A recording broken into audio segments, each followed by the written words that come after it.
year in, year out, countries hosting COP, Conference of Parties, always have hidden agenda.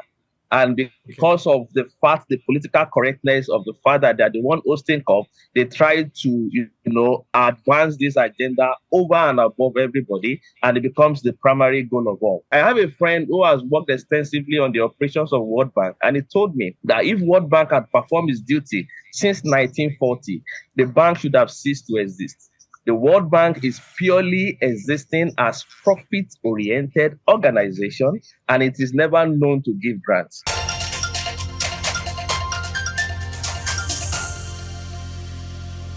In this segment, we'll be talking about how an African group rejected $125 billion tropical forest forever facility at COP30. At the ongoing United Nations Climate Change Conference of the Parties 30 in Belém, Brazil, African climate and environmental groups have strongly criticized the newly launched $125 billion tropical forest forever facility, calling it a misleading attempt to financialize nature under the guise of protecting it.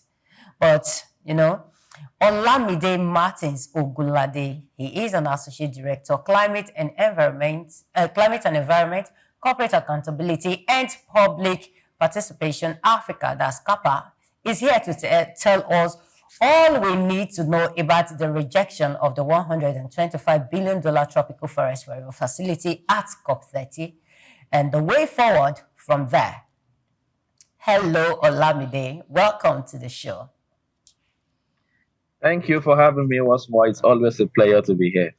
Okay. How is Brazil right now? I hope you're copy. I hope you took some amala and our Nigerian foods along.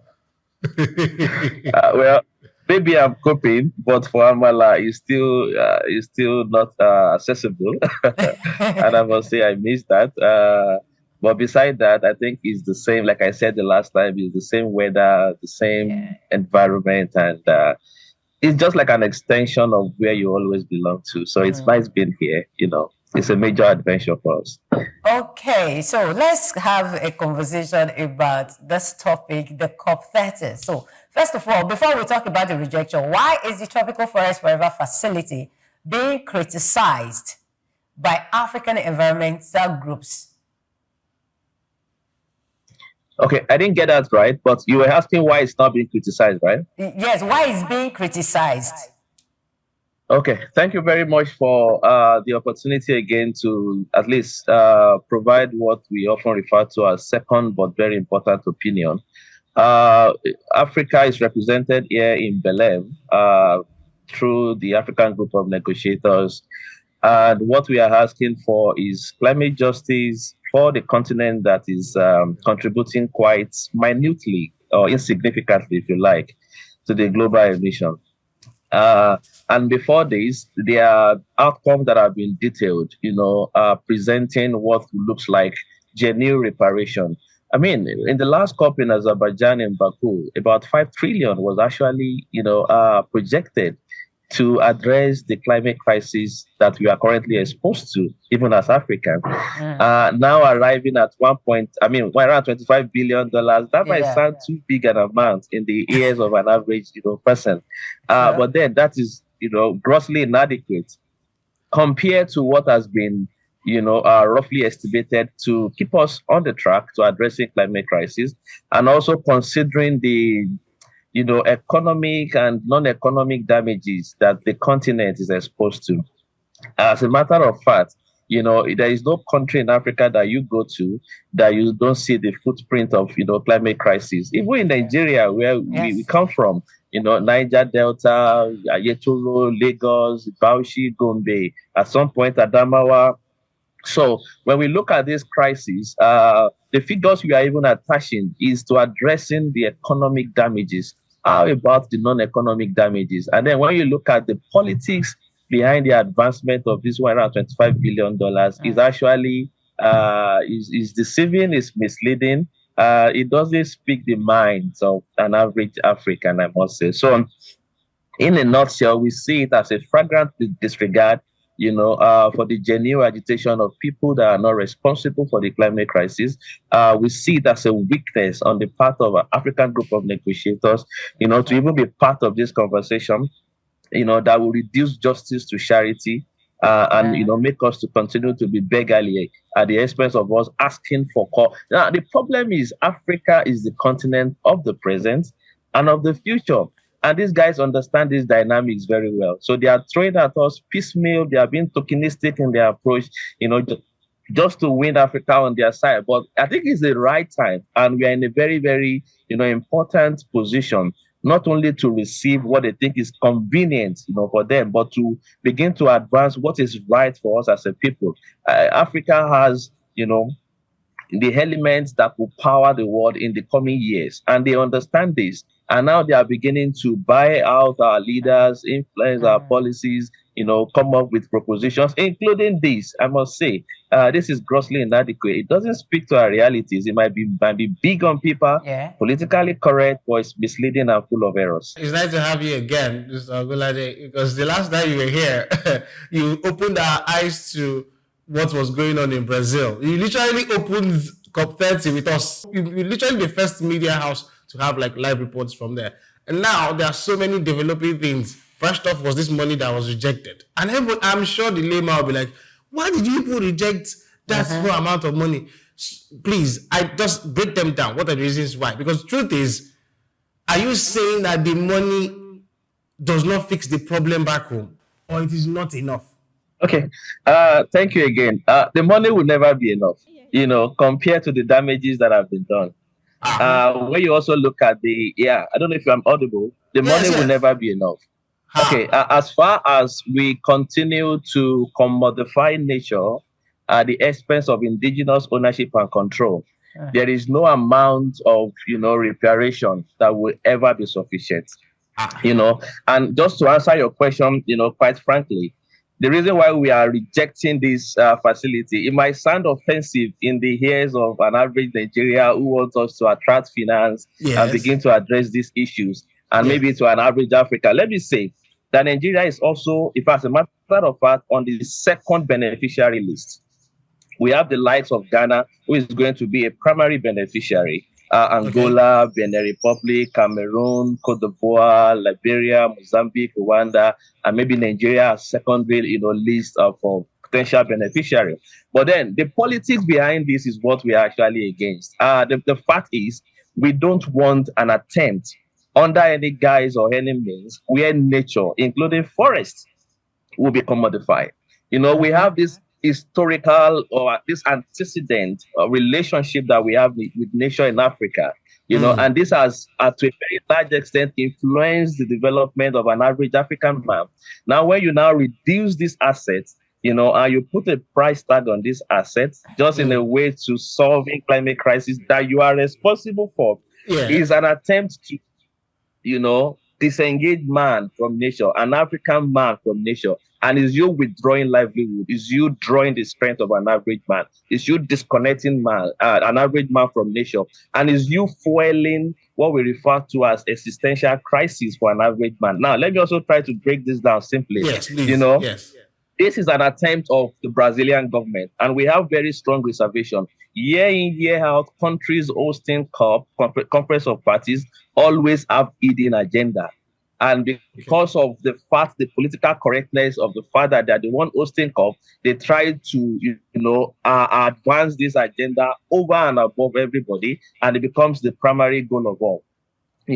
Last year in Baku, it was about fossil fuel expansion, because Azerbaijan is known for, fossil exploration, and all the economy, basically about 90 or 95%, is actually fossil fuel dependent. And they advanced that agenda very, very strongly. Brazil is also known for a reason, amazing, and of course, a large forest reserve. And that is why President Lula and his colleague, having been able to win over some of those elements in the global north to his side, is advancing this, forest forever facility. So it's an agenda of the Brazilian government, and there's a question of, the quorum, and of course, the element of inclusion that the African Union, the African Group of Negotiators, even make into this before it becomes the agenda that should now be presented as the agenda for all. Now, this facility, as lawful as laudable as it sounds on paper, as correct as it may sound to you or to an average man, it is going to be under the control of the World Bank, and it is never going to be a grant. I have a friend who has worked extensively on the operations of World Bank, and he told me that if World Bank had performed its duty since 1940, the bank should have ceased to exist. The World Bank is purely existing as profit-oriented organization, and it is never known to give grants. Now, when you are commodifying African nation and you are reducing, the protection of what should naturally be under my care as an African man, and you are putting a price tag to it, is you trying to, put money that I don't even have capacity to afford. This is not a loan. I mean, this is not a grant. This is a loan that comes with an interest. And then when you look at the purchasing power of the African state or an average African man, the purchasing power is not even there. And, let me even say for a fact that it's you turning forest into assets that will now be controlled by financial institutions. Rather than supporting, local ownership, indigenous use, historical use that have powered our development, over and over again. So it is outrightly rejected, not even considering the amount of, interest that we have to pay on this, the logistics behind it, the bureaucratic bottlenecks, and of course what we have referred to as, the difficulty in even assessing this loan. It might sound very well, sound very good, and because our politicians are always chasing the money, embracing carbon market and the false solutions that it provides, it is not going to address the climate crisis. Now, fundamentally, as far as the climate crisis issue continues, there is no amount, resources that you commit to reparation, that you commit to protecting the environment that will ever be sufficient. And that is why we are saying that it is never going to. So we are looking at the fact that this is going to undermine local sovereignty. Yes. It's going to take power away from the people. Yes. If you go to Mozambique, almost half of the country depends on forest resources. And I'm so sure Nigeria, Ghana, and almost every other African country. But now you don't have access to these resources again. And the government is not even absorbing the SSCs in the streets, providing, jobs and, employment that would address these social concerns. I mean, it is going to further impoverish an already impoverished continent. Okay, I wanted to ask the possible structures that we can raise concerning the whole thing, since we don't want World Bank involvement. But before that, there's something I need to reach to you. On the 9th of Tuesday, the 11th day of COP30, we saw hundreds of indigenous people rise in defiance, taking over the blue zone where world leaders negotiate. So did you witness this? And what was their aim? That is the first question, because this is coming from someone who is watching right now. Yes, I was there live. We are taught that the last COP was the most restrictive and exclusionary. But I must say for a fact that this particular COP is going to go down in history as the most exclusive and highly restrictive.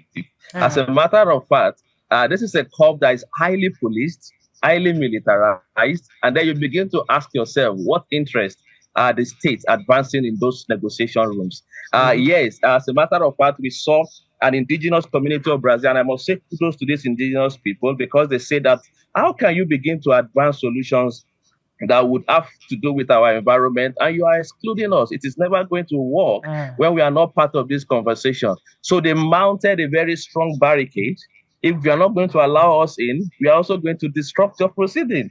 And that is a very strong message that is being passed there. Unlike COP26 in Glasgow, where the state even protected us, on the street of Glasgow, we were able to, protest and hear our opinion and voice our expression and make our demands. What we are seeing progressively now is that, the COP spaces are being guarded by interests that are very, very distant from the reality and concerns of the people.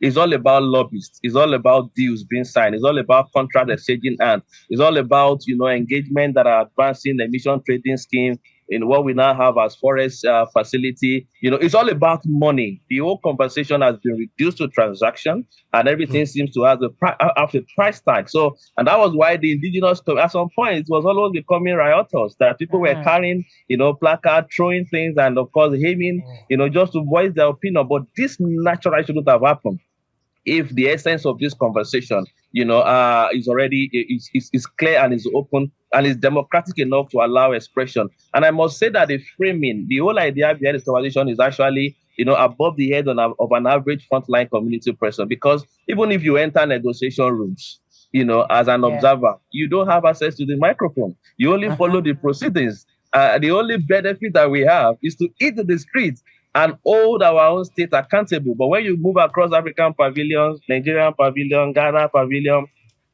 you see people interested in the money side of the mess. And that is why we are saying no, we are not going to continue this, because if you had allowed raw expression of people from the Niger Delta, the conversation here shouldn't have been you accepting forest facility, that will even put you on a secondary beneficiary list. But you have to put oil in the ground. You have to respect human dignity. You have to preserve livelihood, cultural heritage of the people, and not what is currently happening here. So back to the first question, the reason why we are rejecting this is never going to be a grant. It's going to be a loan that will be repayable with interest, and is going to further impoverish us and make us to be on the list of subserviency that the World Bank, always want us to be. It's never going to solve any problem, but it's going to put money on the tables of politicians, maybe to service their political interests and all that. So, I mean, you've made it clear now, because I'm sure a lot of people didn't even know that this was a loan. We're looking at the money like, this is big money you're rejecting. How would you reject? So we know Bretton Woods, which is essentially IMF and World Bank, all they do is give you loans. Now that you cleared that part, what other government structure can we now explore? Because this other one is a no-no. Even now that you explained, we even understand that perhaps we should have even gone down these roads in the first place. What other structures can we explore? Well, we have a template that is worth adopting. People don't want to hear this template, but it's working. We have the Yazuni people of Ecuador that have vowed in their numbers through a referendum saying that no exploration should happen in their community. And they are doing quite well. Yes, you can check that out. The Yazuni people of Ecuador present to us a template that is worth adopting. I said here in the last time that just point a community to me in the Niger Delta, that because of oil and gas, they are now like Europe. As a matter of fact, the condition of life, in the Niger Delta is drastically reduced. Water everywhere, yet there is none to drink. Quality of life reduced, purchasing power almost close to nothing. So the people of Yazuni is saying that, come on, we have been surviving before oil and gas became a business. We can go back to that era. I'm not frowning at development. We are not against civilization. What we are actually advancing is the development that will respect my culture, the development that will respect my perspective, the development that will not frown at my own history and antecedent as a black man. We have seen over and over again that this so-called oil and gas business is only servicing the interests of the politically elite, maybe I must say that, and those who are enjoying the patronage of the state. I don't want to mention their names. Those big corporations in the Niger Delta, those who are controlling them are even outside the shores of the Niger Delta. They are somewhere in America. They are somewhere in UK, smiling to the bank at the expense of the people. So Ecuador, Yasuni provides us a template that we can check out, a template that protects nature, a template that further cements the marriage that exists between man and nature, and and allowing man to assume the duty of care that it owes the nation, and not the one that is premised on exploitation and unnecessary extractivism as we have it currently. Because this model is actually colonial in nature, and it is capitalist in nature. Yes, people are saying that we must allow development, we must attract investment, but then what is investment when the human dignity and human rights to livelihood and save life, and quality life is being compromised? And that is the issue that we are making, and we are advancing at a time. It's never going to be a grant. You will never see World Bank where issues of grants are being discussed. It is loan that is repayable with interest. And that is a fact. Yeah. So Yeah. how do you think right now that the other nations see Africa right now? The boldness to reject that amount of money, and the fact that they stood their ground. They stood their ground to say, no, this is our forest. This is our own. It is ours, and nobody's going to take it away from us, or nobody is going to tell us how to explore our nature. How do you, how has that put the African continent in the face of the world right now? Well, I think we are strong. Even though opinions are divided, our leaders want to follow the money. But the people are saying, let's have a rethink. We might look stubborn at the moment, but I think posterity will judge us. To be right is the side of the people.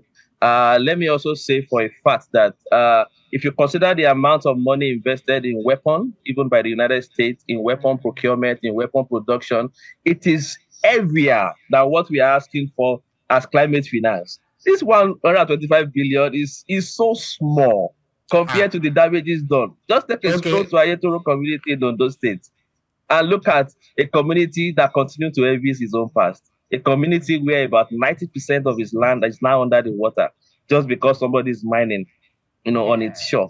Go to the Niger, and I'm giving you Nigerian examples. Go to Cameroon, go to Kenya. You see people who are now sharply, disconnected from their roots just because somebody came in from somewhere and started mining. And of course, government is giving licenses because we need development. So I think we are changing the narrative. It's never going to be easy. We might have to fight this alone. We might have to struggle, But then, like I said, this is the continent of the future. These guys seems to have they've exhausted whatever they have. Now they are looking elsewhere. They are looking for the fresh waters in Africa. They are looking for the reserves, the forest reserves in Africa. At some point, they are even looking at the brains in Africa, tapping our resources and our skills. When you engage them in critical conversation, and you ask them what justice actually looks like, they don't have answer to it. They reduce everything to economic and, of course, money and money and money. But you and I know that to an average African man, money will never be sufficient. What is respectful for an African man and what dignity means to an African man is to be able to flaunt and to be able to do that which you are expected to do without being restricted within your own context and environment and under the law, I must add. So we might not be too good in their sight at the moment, but those who understand what justice means, are actually on our side. And I think it's very, very important that we mount prayer on the African group of negotiators, on voices like Nigeria, on South Africa, Egypt, and of course, and let me also add that even the so-called African group of negotiators is divided. Those in the northern flank, we rather prefer to align with the Middle East. I'm talking about Egypt, Tunisia, and the like, because they know that this arrangement that will commodify nation is never going to be in the long interest of Africa. So Mr. Ogunlade, I'm sorry. I know these things is something that you're not passionate about, but then again, I'm looking at the intricacies of them all. When we talk climate finance, obviously, finance, everybody thinks money, right? But you've just said now that money is not enough. So unless there's something else that we mean when we're talking about climate finance, you probably have to explain that to us. And then you mentioned something in your last statement when you're talking about, the resources that we have. Would you say that is why there's rising insecurity? Because most of these things are in places where people exist and they are mining. They don't even know these mines. Of course, one of them probably have licenses, but this thing is affecting the environment where people exist. Would you also attach insecurity that we're already experiencing, for example, in parts of Nigeria, to something like this? Yeah. So why I said money is not enough is as long as you don't beat a child and disallow him or her from crying. You don't give me money to adapt, to a crisis that you are committed to continuing. It is wrong. As long as you are making investment in fossil fuel, emission will still be made, and the ozone layer will still be depleted, and my continent will still be affected. And you are throwing money at me just like a dog. It doesn't work in that manner, and it will never work. So what we are asking for within the context of reparation and addressing historical and imminent, maybe ongoing infractions, is that you must commit to stop what is fueling this crisis. You don't commit resources into ameliorating or mitigating or giving me measures or token figures to adapt to the crisis that you will continue. So within the context of justice, it is never done. and it will never be. So as long as we see investment, massive investment in fossil fuel exploration, as long as our country back home in Nigeria is still investing in frontier basin in the north, despite committing to, go the way of renewables, a little bit disagreement in context and in policy direction, then we are not ready yet.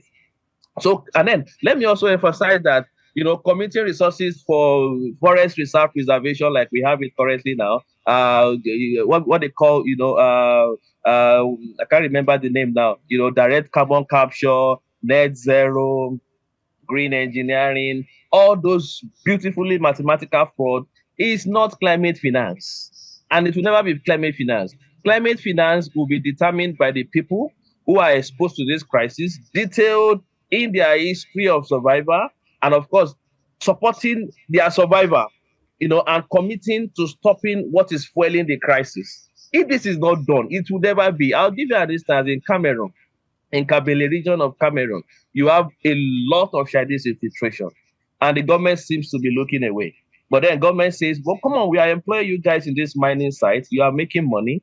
But then when you look at the condition of life in that region, the Cameroonians are very close to nothing, I must say. And of course, the Chinese are the ones dictating the economy, making all sorts of suggestions that continue to put them and have them to remain in business. So climate finance must never be accepted from the lens of the perpetrators or the infractors or the ones responsible for the crisis. Climate finance will only be determined by the people of the frontline communities, those who are, exposed to the crisis, despite not contributing to this crisis. And like I did mention, climate finance will only address the story, economical, damages or loss. How about the ones that we cannot even put figures on?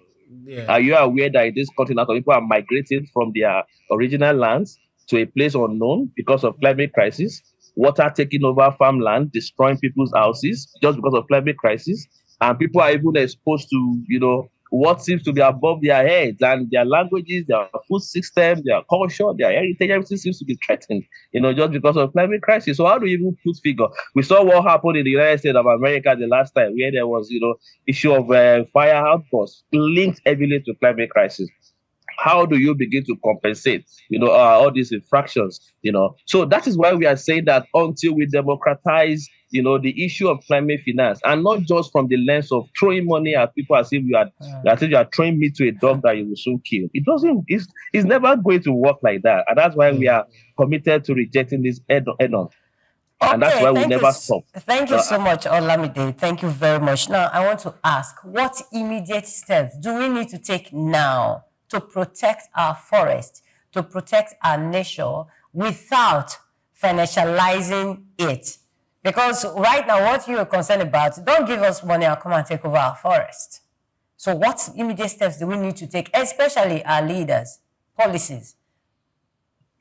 Thank you for that. That's very good. I think we must start with the content of our policy. Unfortunately, most of our policies are highly influenced by these foreign, suggestions and foreign elements.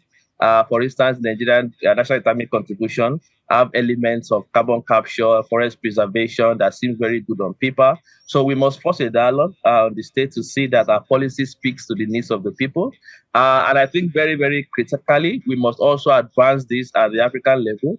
Because like I did mention the last time, who speaks for the Africa is the African Group of Negotiators. Whatever it is that we are advancing as a state have to be collapsed and harmonized on their priority list. So we have to ensure that this, feature very prominently in the priority list of the African Group of Negotiators. And more importantly, the place of community oversight can never and will never be overemphasized. We must serve as watchdogs, looking over our natural assets. We must protect these assets. We must not join hands. I know the attempt, the divide and rule attempt of the state. They will say, after all, your brother is working there. Your sister is working there. Do you want to carry placard against your brother? We understand this dynamic. But then, more importantly, we must begin to advance, what we refer to as community oversight, being able to safeguard and watch over, your community assets, your forest reserve, your water bodies, and make appropriate publicity when, when there's issue of unnecessary infiltration, and talk about it, leverage whatever means available to advance your position. and ensure that government listens. Unfortunately, we have to force dialogue on the state, but we will not be tired doing that. And let me also add that what we have, because we are just passers by, nobody will be here forever. It is just Yeah. necessary for us to protect the environment. After all, Sure. it is in our own interest, because the primary duty of care, that we have for the environment is for the interest of us and our children. Yeah, thank you so much, Olamide Martins, for your insights. In fact, you've been wonderful. Amula, I think he's been good. I already said Mr. Ogunlade is our spokesperson in COP. Because I know anytime I want something from Well, them, I'm actually in Sao Paulo at the moment. okay. I'm going to start my return back to Nigeria tomorrow.